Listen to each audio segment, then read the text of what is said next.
Good evening, Díomh go léir.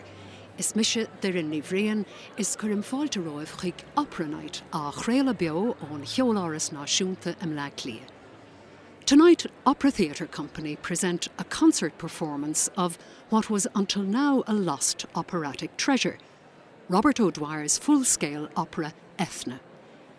It's a really special evening as we get to hear one of Ireland's greatest musical resurrections. And by the way, if you're listening to us at home, we're video streaming it on the RTÉ Lyric FM website as well. Cumach an ceoldráma an chiad ceanna cumach as Ghaeilge, do ireachtas na Ghaeilge sa rotunda Leabharlann in 1909. That 1909 concert performance of this first opera written and performed in the Irish language had the backing of patrons including Countess Markievicz, Dr. Douglas Hyde and Lady Gore Booth, and was fully staged a year later in a performance at Dublin's Gaiety Theatre. Tugad ardmhaile de Eithne agus cappa go dcuirfí ahananta go hÉireann náisiúnta in nán na ceoldráma. But timing went against the expected recognition of the piece in the opera world, and in the turbulent years that followed in Ireland, sadly, the opera was not staged again, and the orchestral score was lost. Tá an táling anocht gur aimsíodh arís ag ceannt príomháideach sa bhliain 2012. The reappearance of the orchestral score at that 2012 auction allowed the National Library to purchase it, and that's where it's now housed.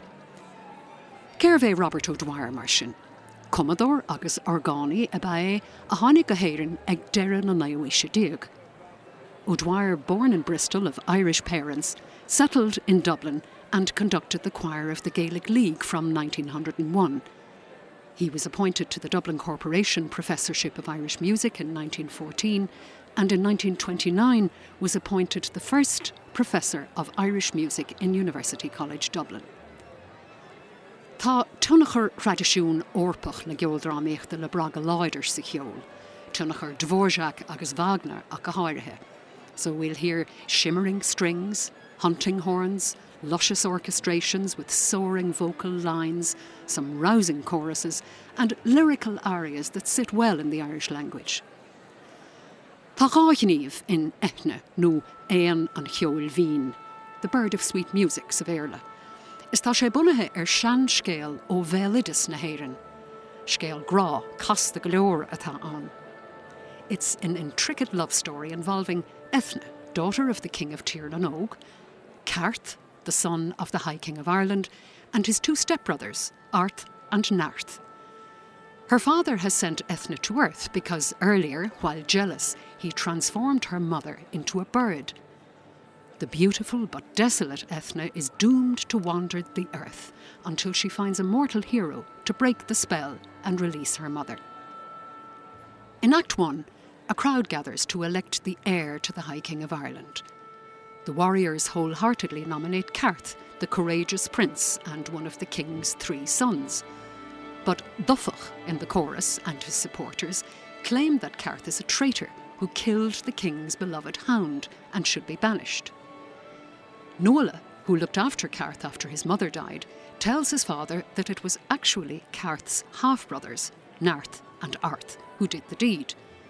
The brothers confess, and the king sentences them to death in front of the crowd. Nuala intervenes again on their behalf.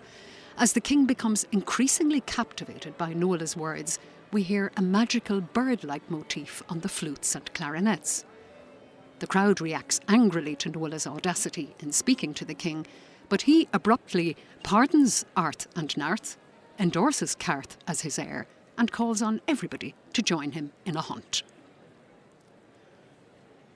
To perform Eithne, or éan an cheoldmhín tonight, we welcome internationally acclaimed soprano Orla Boylan in the title role, baritone Gavin Ring as the High King of Ireland, and tenor Robert Tritchler as Cearth, lover of Eithne, Brendan Collins as Arth, Eamon Mulhall as Nearth, Imelda Drum as Nuala, John Malloy as Guardian Spirit, Robert McAllister as King of Tír, Rachel Croce as Una, Owen Desmond as Fergus, Fergal Curtis as Taoiseach, and Conor Breen as herald. Tá Helena Wood ina ceannara Ceolfhoireann Siansa Náisiúnta RTÉ anocht, agus cuirmid fáiltenis ribh stúrthóir na Ceolfhoireann to conduct tonight's performance of Robert O'Dwyer's Eithne. Welcome on stage to conductor Fergus Shield.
Very warm and appreciative applause there for the RTÉ National Symphony Orchestra under the baton of Fergus Shiel as we conclude Act 1 of Eithne by Robert O'Dwyer. Is léir go bhain an locht féchanna an sá anahasa gur fad as an chéad gníomh den cheoldráma. The bé an tathir Tommaso Ceallaigh ó Chligach a scríb an leabhróg. The librettist, Tommaso Ceallaigh, was a well-known academic and activist in the Irish cultural revival. He was a playwright and translator, well known for, among his many works, his translation of Yeats's Kathleen Ní Bhriain in 1902. During our interval this evening, my colleague Paul Herriot chats with Gavin Ring about tonight's opera.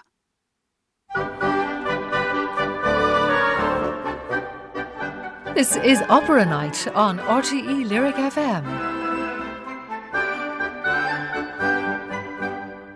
Gavin Ring, you're very welcome to Opera Night, and we're very, very grateful to be able to steal a few minutes with you about this very unique concert performance. I wanted to start with that itself, actually, Eithne by Robert O'Dwyer, an opera not heard for over a century, and the last time it was heard was back in 1910 at the Gaiety in Dublin. That's correct, yes. It's a wonderfully historic occasion, Paul, that we're privy to this evening. Yes, as you said, the last time we heard it, or last time that Irish ears heard this piece, was back in 1910 at the Gaiety Theatre in Dublin.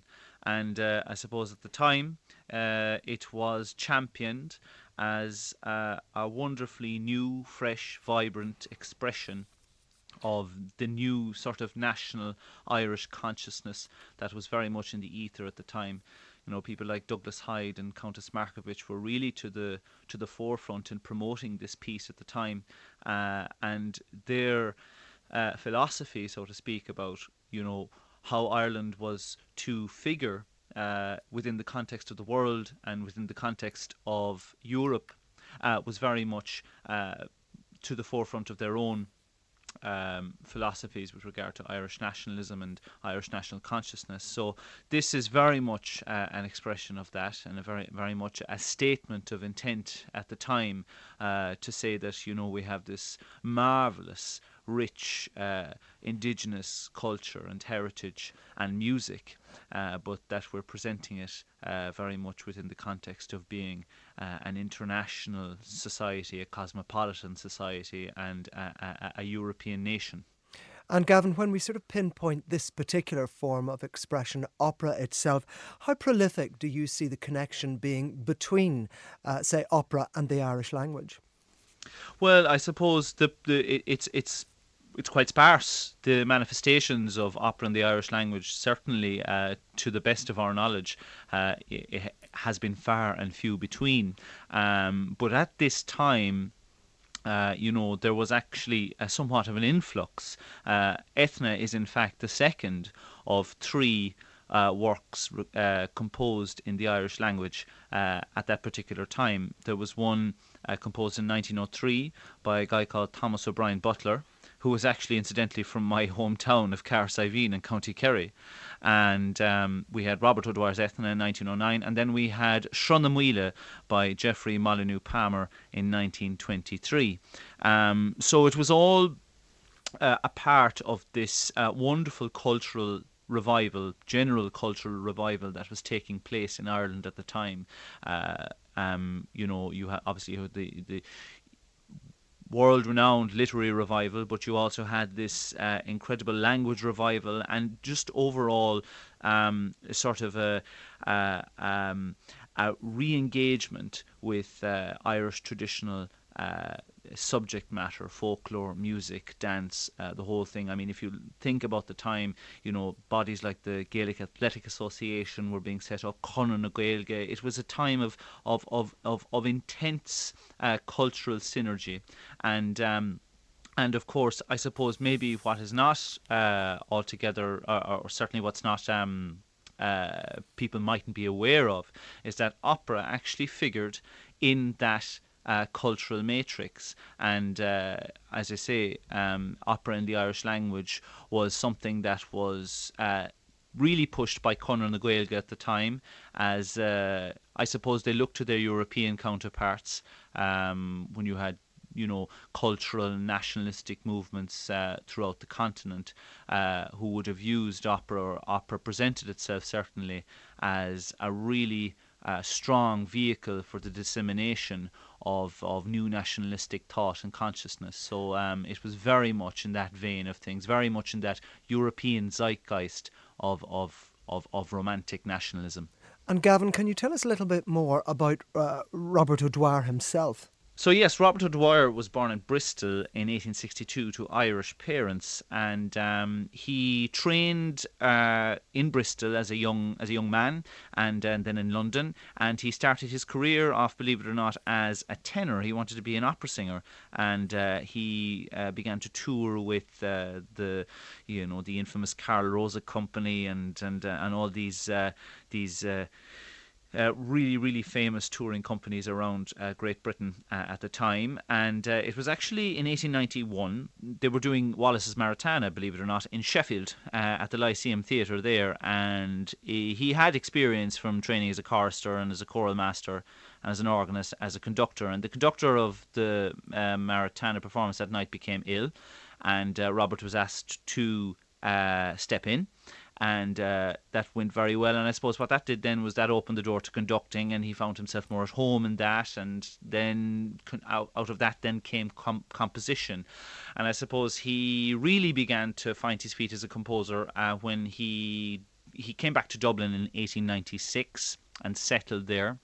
And he gained somewhat of some national attention in 1900 when his orchestral overture Rosalind won a prize at the Belfast Feis Ceoil.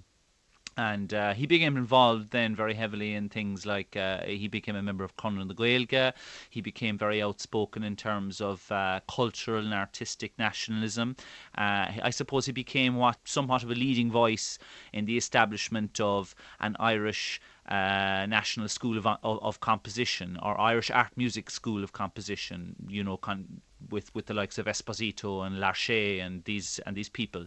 And so it was out of the Chun and Ghaeilge, of course, that Eithne came along. He became the director of the Oireachtas choir at the Chun and Ghaeilge, and he wrote a multitude of choral pieces, and that's actually something that your listeners will pick up on this evening. The choral sections in Eithne are sublime. They really are testament to his flair and his experience in writing choral music so effectively.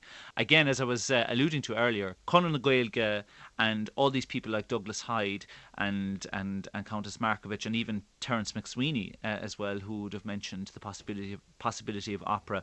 They, I suppose, saw him as the best candidate, so to speak, to compose something along the lines of an Irish national opera. And of course, one had been done before in 1903 by Thomas O'Brien Butler, which was received with a reasonable amount of success, but they really felt that maybe Robert O'Dwyer was the guy to really hammer this home. So they asked him to do a project in 1903 based on another ancient Irish folklore called Crann an Óir. So they set himself and Tadhg O'Donoghue, who was a very well-known sort of literary figure at the time. He acted as librettist, and himself and Robert put this, I suppose, a sort of a first attempt together. It went very, very well, and that was presented at the Oireachtas Festival in 1903. But a few years later, they came to Robert again and they said, we'd like something a little grander, would you think about putting together something along the lines of, what you would expect in some of the European centres in terms of national opera? So they found this wonderful little fairy lore called Éin an Ceolfhoireann, which is the bird of sweet music, and they enlisted the services of none other than Tomás Ó Ceallaigh. And Tomás Ó Ceallaigh was a titanic literary figure at the time. He collaborated very closely with William Butler Yeats in the translation of that milestone revival play Kathleen Ní Bhriain. So they really were looking at the creme de la creme in terms of producing something quite spectacular. So they set about working together, and they put this wonderful piece, Eithne. Of course, the story itself is Éann Ceolfhoireann, but the central figure to that is Eithne, so that's why they called the opera Eithne and not its original name. So they composed this incredible piece, in a sort of a furious circumstance. It was really, really humdinging stuff for about a month there in July 1909 before the Oireachtas Festival in the August of that year. It premiered at the Rotunda, which is now the Ambassador Theatre. Your listeners will know that. To incredible success, to rapturous applause, and it inspired the Conradh na Gaeilge to convene a committee at the Mansion House in Dublin to really promote the opera and to have it performed again the following year. Here we have these incredibly then committed foundations, and about which you are so passionate, but no one's probably better placed than you or your colleagues and fellow artists in this performance to really face up to what might be the peculiarities of singing in the Irish language, if there are such. Well, yes, it's an interesting language to sing in, and I suppose part of my own doctoral research sort of focused in on this notion of, well, how does an opera singer approach singing operatic singing in the Irish language? And because there are numerous treatises out there on how to produce German efficiently, Italian efficiently, Russian, Czech, what have you. And that involves a reasonably detailed sort of study of the phonetics of the language, and it also involves a somewhat of an adherence to a received pronunciation model, and most languages would have that. Irish, unfortunately, doesn't. While there have been attempts to establish a received pronunciation model of the Irish language, as is, I suppose, maybe typical of an Irish situation, no one was able to agree on which dialect or certainly what combination of dialects would work. From that point of view, it was an interesting process, particularly from the point of view of an opera singer looking to achieve the same sort of clarity and vowel production and everything else that one would normally associate with opera singing. It has turned out to be an incredibly rewarding process, and Irish certainly is a wonderful language to sing in operatically. If I can equate it to anything, or if I can equate it to any other language, I would equate it to that of Russian in terms of its the formation of vowels, the formation of consonant clusters. And Russian, certainly personally speaking, is a gorgeous language to sing in. So it's very, very like that. And it's in fact, I would go as far as to say as Irish is most conducive to good singing. Well, that's what we have to enjoy and to discover tonight. It's obviously very clearly a fervent passion with you, but what some of our listeners might not realise is just how personal a production this is to you, because really you have put your full force, your academic capabilities and studies behind promoting this and making sure that it has got thus far. An awful lot of that does come down to you, and I think a meeting with Fergal Shield originally. Yes, absolutely. Yeah, well, I mean, it's very kind of you to say, Paul. That certainly. I mean, yes, I've put a lot of my own energies into making sure that this opera is heard again. But I'm one of many incredible people over the last maybe 15 years or so that have contributed to the energy that has led to the production of this opera. I think of people. I suppose the first encounter I had with this piece was back in 2008, and again, through Opera Theatre Company, believe it or not, Una Hunt, she curated a concert called Gems of Irish Opera, and in that there were pieces, unheard pieces by Stanford and Wallace and Balfe and Robert O'Dwyer, and we did this little section from Eithne, and I suppose I was very taken by it at the time. Through my life, my great loves academically have been music and Irish, and I suppose this was somewhat of a merger, a very, very clear merger of the two, and of course in an operatic setting.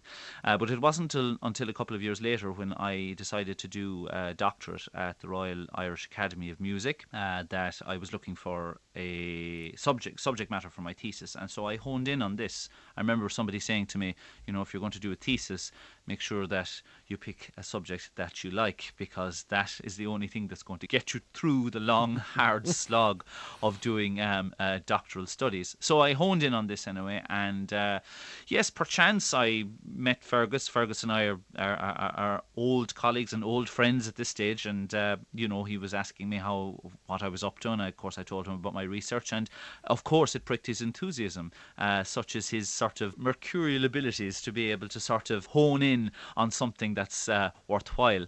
And I suppose he told me to keep him abreast of all the developments with regard to my studies and my research on the thing. And amazingly, during my studies, the autograph orchestral score became available. The National Library had purchased it through an auction, and it was all. It's almost like divine providence in a way that. And really, that was that was the first time that you'd come across the score, that you got your hands on it. Yes, well, there was a vocal score printed in 1910 for the subscribers for the 1910 performances, and that was published by Kramer and Wood in Dublin. So there were numerous copies of that available. So we were always able to see what it sounded like with a piano, but there had been no mention of the orchestral score until 2012. And fortunately, as I said, the National Library purchased the score, and that, of course, theoretically then everything was possible from then on. So yes, my research centred very much around the considerations for a singer and how they would negotiate producing Eithne operatically, vocally, operatically, and also I completed a revised historical context of the work and some background info into Robert O'Dwyer, sort of an empirical study of the work to make it ready for, to bring it back into the ether. So this is the culmination of a dream, really, with the RTÉ National Symphony Orchestra. But your role itself, I just wanted to mention that High King of Ireland, Orla Boylan in the title role. How easy or indeed difficult, challenging was it to cast a piece such as this? Well, as you know, Paul, we are blessed with some of the finest opera singers in the world in this country, and this country has produced and continues to produce thus. So we were spoiled for choice, really, to be quite honest with you. When myself and Fergus sat down and we went to chat about a casting, there were so many possibilities, because, like I say, we're in a very luxurious position with Irish singers, and I suppose and so many well-known names here, Robin Tritchler, for example. Of course. Yeah, absolutely. And it was difficult to cast from the point of view of that we had too much choice, really. And but I suppose we're delighted that the cast that we have this evening worked out, because I think we really have some of the finest voices in the country on display this evening, and voices that are going to do this work an incredible amount of justice. And I think that I've told people before that what we're witnessing this evening is truly historical from an Irish musical point of view. This is almost an archaeological feat. It's like discovering Newgrange for the first time. It really is something that we can all be proud of. And as I say, we have a world-class orchestra, world-class singers, a world-class conductor. We have all the elements, all the ingredients are just ripe for this well overdue and well deserved resurrection of this work. And as we offer our congratulations, I was very curious just to ask in conclusion, Gavin, lurking somewhere surely in the back of your imagination would be perhaps the ambition to see this realised in a fully mounted production in an opera house somewhere. Absolutely. I think it would just go down a storm. I was speaking to some colleagues of mine last week, and they were asking me, what's the subject matter? And of course, it's Irish mythology, and it's a swashbuckling tale in a way of the mortal realm being pitted against the wilds of Tír na nÓg, and there are and a designer's dream, I'd imagine. Oh, incredible! Yeah, absolutely. I mean, you can straight away visualize what a designer would do to it, and how it would really bring it alive to see it on stage. Absolutely. I mean, it would be really the icing on the cake eventually to have that happen. But this is the most important step for us now this evening to bring it back. This is bringing it back to life, and after our performance this evening, and of course it will be recorded by your very good selves and released on CD next year sometime, I'm led to believe, that all the raw materials are in place for a fully fledged performance again. So we've very much done our bit. Well, Gavin, as always, it is a complete pleasure, and a pleasure to hear you offer us all this illumination on this very, very unique concert performance on Opera Night this evening. And we offer you not only, of course, our congratulations, but every possible good wish for how that will play out and see fulfilment in the future. Thank you very much, Paul. This is Opera Night on RTÉ Lyric FM.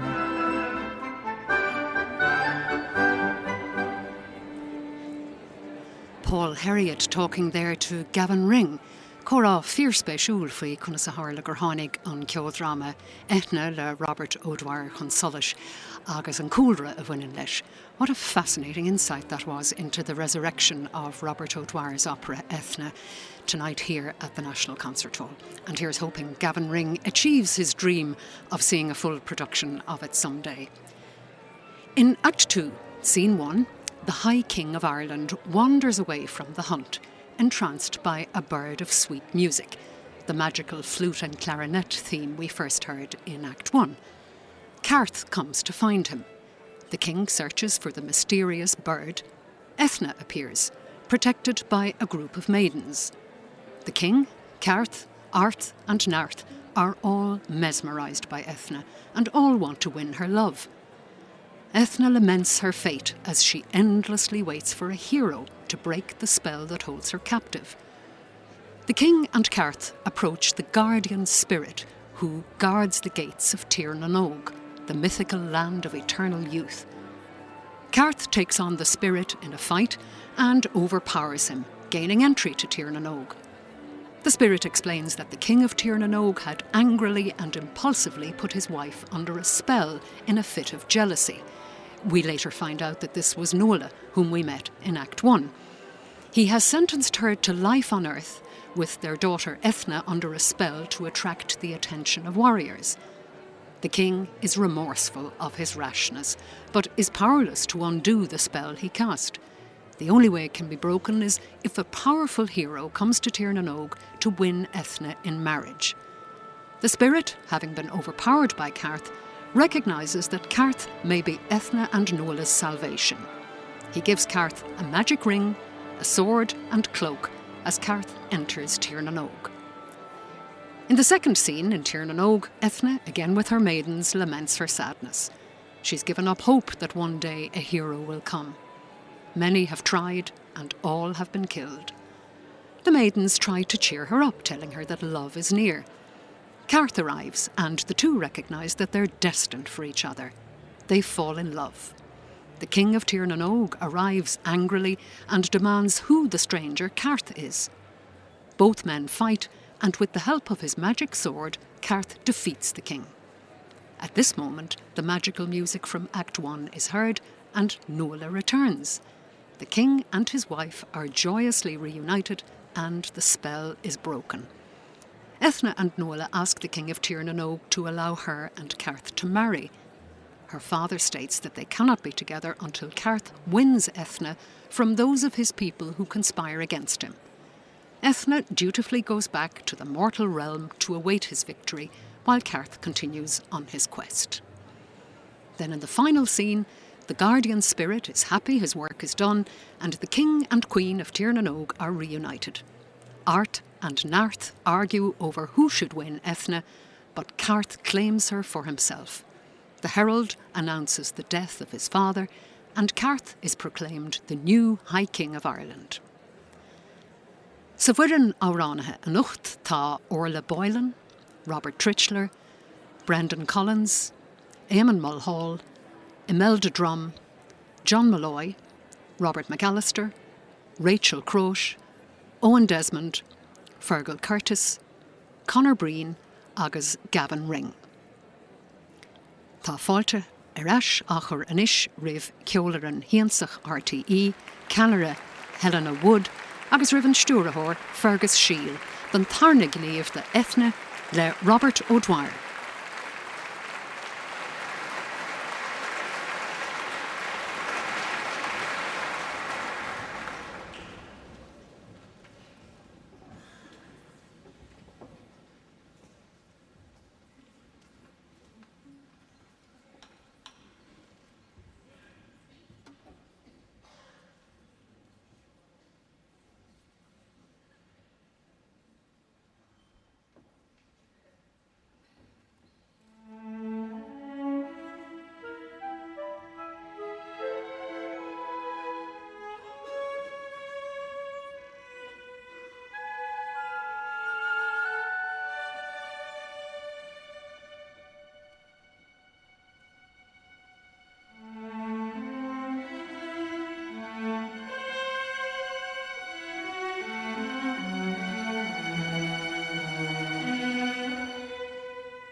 Sagt matane und tu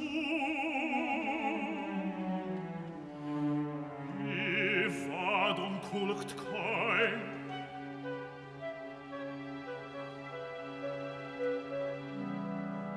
Nigem famoskel Nacus vanyardam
Quid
Ist Ruhe und still. Ist Ruhe und still. Und still. Gäste der Hegel feg, ni regan rie stille, ke mora frun, ke gur mora frun, ke gur mora frun, anders ist die Spiel vergebrochen, ist nie die Spiel vergebrochen, die gleichen gur mora kriegshana kochen riasa.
agus ceart ceappa mar ordrí na hÉireann tá críochonna take leis a ceoldráma agus an cuméir gur bhaineann leacht féchanna an tháinig as an léirú.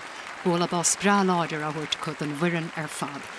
A happy ending with Cearth proclaimed High King of Ireland, concluding tonight's performance of Eithne by Robert O'Dwyer to great acclaim from the audience here in the National Concert Hall.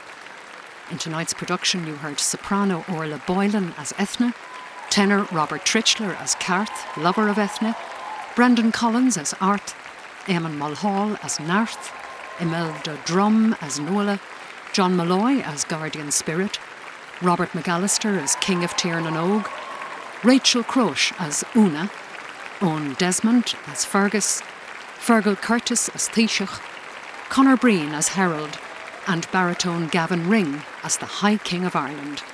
The RTÉ National Symphony Orchestra was conducted by Fergus Shiel, and of course you also heard the Opera Theatre Company Chorus.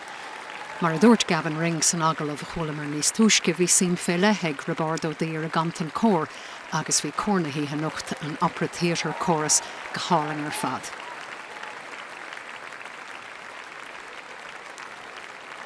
Agus tá na háránithe fós a techt ar stáitse ag úlúd an locht féchanna agus mar a deirm bólabas bráláidir a thuirt dómh go léir agus éad a techt amach ina nine agus ina nine. One by one, the soloists are coming out to take a bow to a very happy audience. Here comes Gavin Ring, who played the High King, who's the final singer to come out and take a bow. And now there's one more to come. I think that's John Malloy. I can't see very clearly from where I am, but clearly a really appreciative audience here tonight. And here comes Orla Boylan taking her bow in her part as Eithne. And even though she didn't come on until quite late in the proceedings, she gave a splendid performance in the role. The orchestra now clapping the choir as the orchestra stand to take their bow along with the soloists on stage. And of course, their conductor for the evening, Fergus Sheil.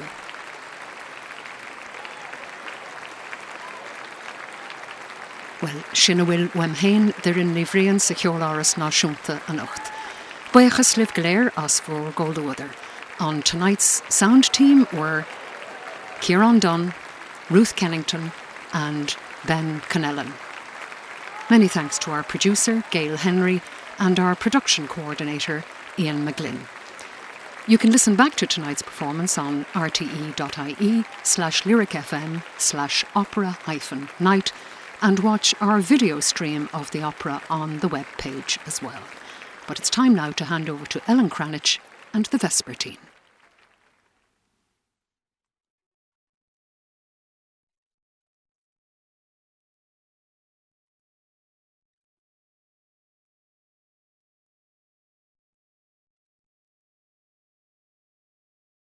The RTE